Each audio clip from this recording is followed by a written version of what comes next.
या तो कन्या पक्ष वालों ने सोचा कि कन्या तो है नहीं, विवाह किसके साथ किया जाए, तो अपने परिवार की लड़की सुमित्रा उसका विवाह दशरथ जी के साथ संपन्न करा दिया। तो पहले विवाह सुमित्रा का हुआ, इनका तो अपहरण हो गया था। जब महाराज वशिष्ठ जी दशरथ जी के साथ लौट रहे थे बहू को लेकर सुमित्रा को, तो समुद्र के किनारे पहुंचे तो शब्द वेदी बाण विद्या की परीक्षा वशिष्ठ जी लेने लगे। समुद्र के किनारे एक भंडारा किया, पूड़ी पकवान बना के समुद्र में फेंकवाने लगे कि आज कीड़े मकोड़ों को भी भंडारे में प्रसाद दिया जाए। बड़े बड़े केकड़े, मगरमच्छ। रावण ने कौशल्या को एक लकड़ी के बड़े बक्से में बंद करके समुद्र में एक मगरमच्छ के मुख में दबा के रख दिया था।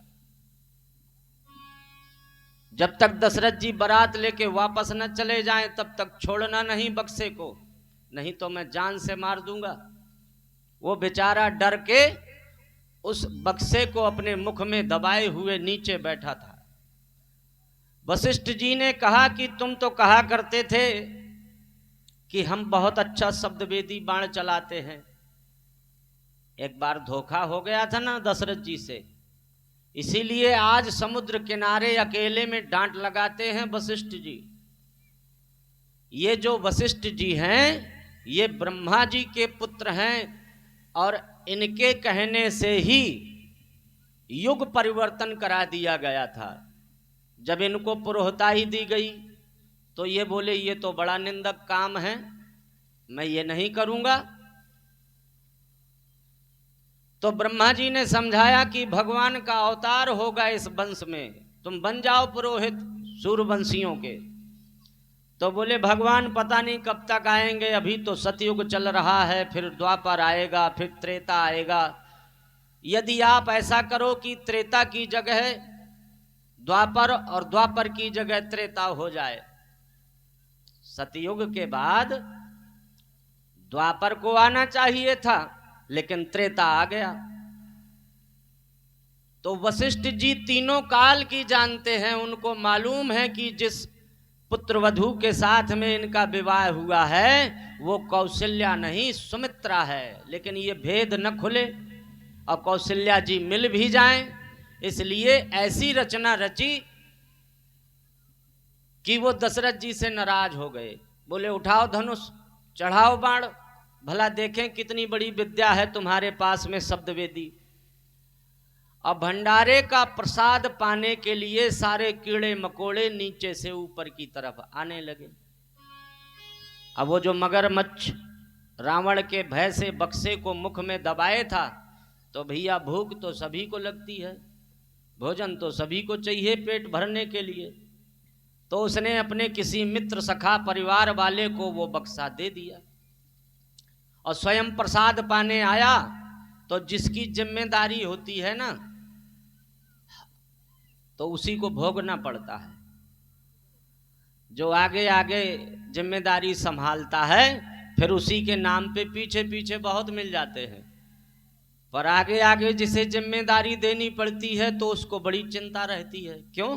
क्योंकि वो जिम्मेदार है। तो अब वो परिवार वाला तो जिम्मेदार था नहीं, उसने बक्से को छोड़ दिया। उसे क्या मालूम कि इसमें कौशल्या है। और जैसे ही लकड़ी का बक्सा मगरमच्छ ने छोड़ा वो ऊपर आ गया, तैरने लगा। तो महाराज दशरथ को ललकारा वशिष्ठ जी ने कि अब चलाओ बाण, यहां से लेकर के वो बीच समुद्र में वहां जहां वो बक्सा दिखाई दे रहा है वहां तक सीढ़ियां लग जाएं और दूसरा बाण ना चलाना पड़े, बक्सा खुल जाए। तो ऐसा ही हुआ। इतनी बड़ी विद्या थी महाराज चक्रवर्ती सम्राट दशरथ के पास। एक बाण मारा, सीढ़ियां बन गई और वो बक्सा भी खुल गया और उसमें से कौशल्या जी जयमाल लेके निकली। बोलो राजा रामचंद्र भगवान की जय हो। अब वो लेकर के अयोध्या आ गए, खबर भेज दी गई कि भाई आपकी बेटी मिल गई है। आपने हमें नहीं बताया, लेकिन हमने उन्हें खोज लिया है और हम चाहते हैं कि जिस कन्या के साथ पहले विवाह होना था उस कन्या का भी विवाह दशरथ जी के साथ हो जाए। अब देखिए पहले के लोग कैसे थे, वो बेटी का धन खाते नहीं थे। कौशल्या के पिताजी ने सोचा कि यदि हम अयोध्या जाएंगे तो इनका हमें खाना पड़ेगा, तो पाप दोष लग जाएगा। तो कहते हैं इतने धनवान थे कि उन्होंने सारी अयोध्या को खरीद लिया और अपनी कन्या कौशल्या का विवाह करने के बाद कन्यादान में सारी अयोध्या दे दी। आप लोग विचार कर रहे होंगे कि ऐसा कैसे हो सकता है। तो इस बात से ये सिद्ध होता है कि कभी कभी दशरथ जी को कौशलेश भी कहते थे। कौशल्या के नाम से नगर को लोग जानने लगे। क्यों? क्योंकि वो कौशल्या की हो गई, दहेज में मिली ना। तो इस तरह से सबसे बाद में कैकेयी का विवाह हुआ। यदि विवाह के अनुसार देखेंगे तो सबसे बड़ी सुमित्रा, फिर कौशल्या और फिर कैकेयी। जब कौशल्या और सुमित्रा के कोई पुत्र न हुआ तो इन्हीं दोनों रानियों के कहने से महाराज दशरथ ने कैकेयी देश की पुत्री कैकेयी के साथ विवाह किया था, ये वचन देकर कि तुम्हारे गर्भ से जो बेटा होगा मैं उसी को राजा बनाऊंगा। अब 3 रानियां हैं। उम्र में सबसे बड़ी कौशल्या है, उम्र में मंझली कैकेयी है और उम्र में सबसे छोटी सुमित्रा है। अब महाराज दशरथ तो वृद्ध हो चले। एक दिन दरबार में बैठे थे, विचार करने लगे कि जहां भी जाते हैं तो बड़ा संकोच लगता है। घरों में पुत्र हो जाते हैं तो लोग आनंद नहीं लेते, ढोल नगाड़े नहीं बजवाते, बधाइयां नहीं करते। मैंने गुप्तचरों से पूछा कि भैया तुम लोग बधाइयां क्यों नहीं करते हो जब बेटा होते हैं? तो बोले, उन्होंने कहा हमारे महाराज के कोई बेटा नहीं है, अगर हम बधाइयां गाएंगे हंसेंगे तो इनको कष्ट न हो जाए। एक बार देवराज इंद्र के यहां से सभा से लौट करके आ रहे थे। अब किसी कारणवश पुनः लौटना पड़ा तो उन्होंने देखा कि देवराज इंद्र आधे सिंहासन को गंगा जल से धुलवा रहे थे। महाराज दशरथ जिस जगह में बैठे थे वो जगह अपवित्र हो गई, इसीलिए तो धुलवा रहे थे। दशरथ जी ने तो पूछ लिया कि भाई ऐसा क्यों करते हो मित्र, क्या हम इतने अपवित्र हैं?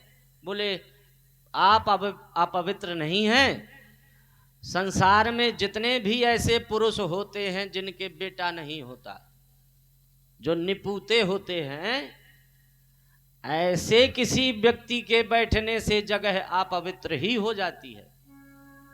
ये बात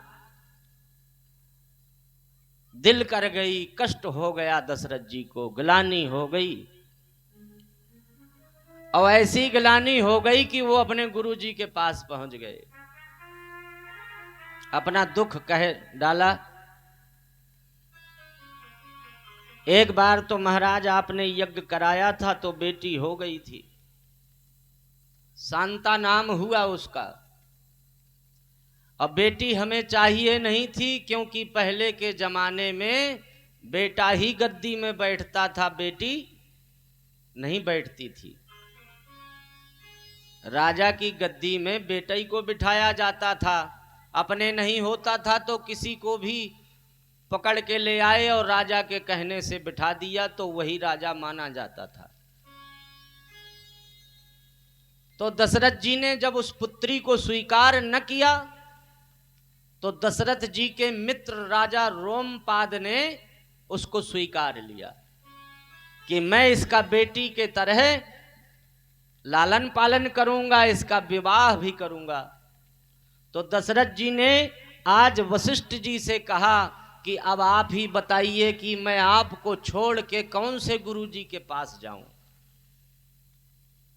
धीर बंधाया गुरुदेव ने कि बोले तुम चिंता न करो, तुम एक की बात करते हो, मैंने तो देखा है तुम्हारे 4 बेटा होंगे।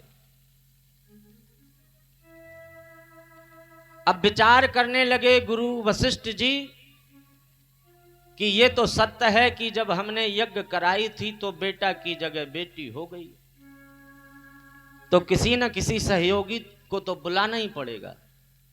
किसको बुलाएं? तो उस समय बड़ी ख्याति प्राप्त थी एक ऋषि को, ऊखागिरी पर्वत में विभांडक ऋषि के पुत्र श्रृंगी ऋषि जी। तो श्रृंगी ऋषि को कैसे बुलाया जाए?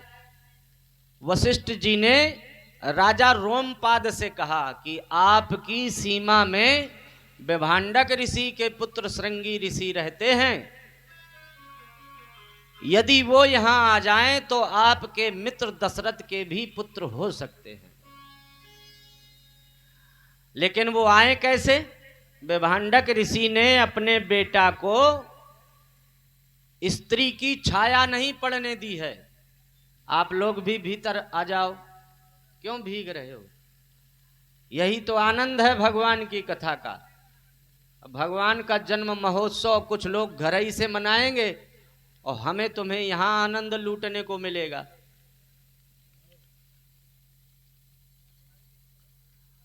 बोलो राजा रामचंद्र भगवान की जय हो।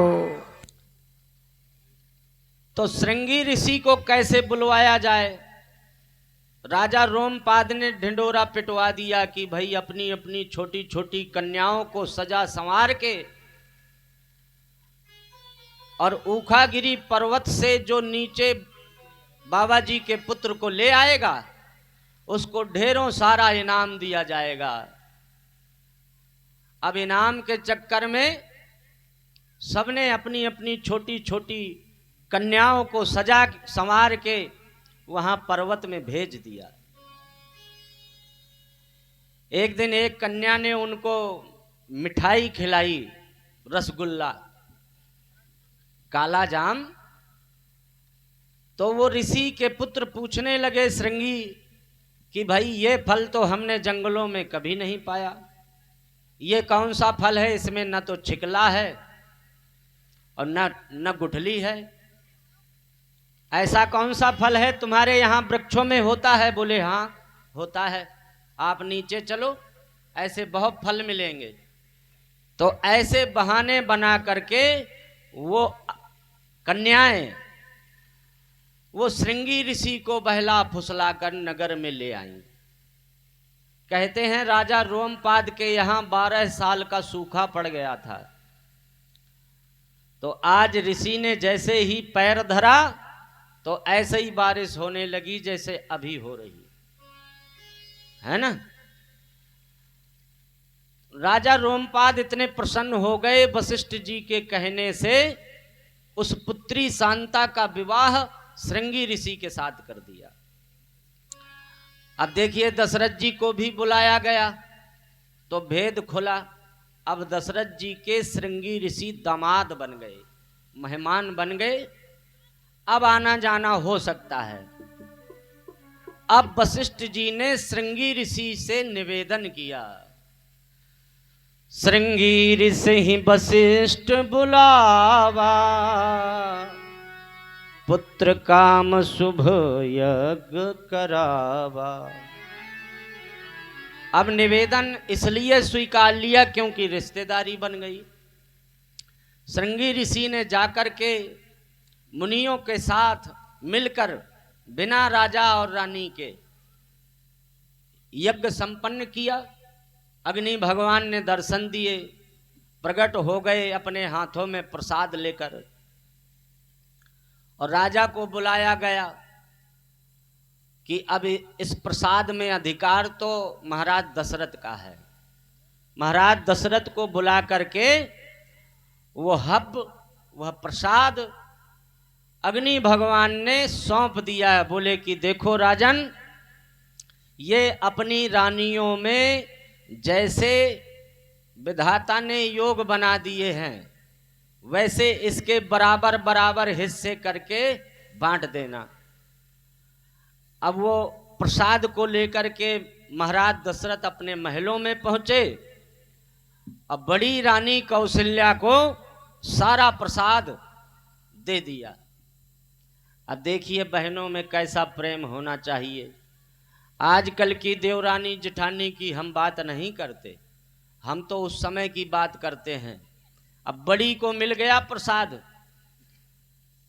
तो वैसे चाहे तो वो सारा प्रसाद ग्रहण कर सकती है क्योंकि मिल ही गया, लेकिन नहीं, उसने उसमें से आधा करके मंझली बहन कैकेयी को दे दिया।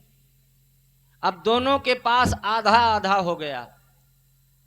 दोनों बहनों ने फिर विचार किया कि छोटी वाली बहन को तो श्राप मिल गया था। जब विवाह करके आ रहे थे दशरथ जी, तो विवाह के समय दूल्हा विष्णु भगवान हो जाता है, तो वो अपनी ऐंठ में रहते हैं दूल्हे साहब, तो ध्यान न दे पाए अपने मित्र देवराज इंद्र का। तो देवराज इंद्र ने श्राप दे दिया था कि जब भी सहवास के लिए तुम अपनी पत्नी सुमित्रा के पास जाओगे तो वहीं भस्म हो जाओगे। तो विवाह तो हो गया था, लेकिन आज तक अपनी पत्नी सुमित्रा के पास दशरथ जी इसी बात से जाते नहीं, छूते नहीं। अब बेचारी दूर खड़ी हैं। दोनों बड़ी बहनों ने सोचा कि ये छोटी है, क्यों ना इसे ज्यादा प्रेम मिले। तो दोनों ने अपने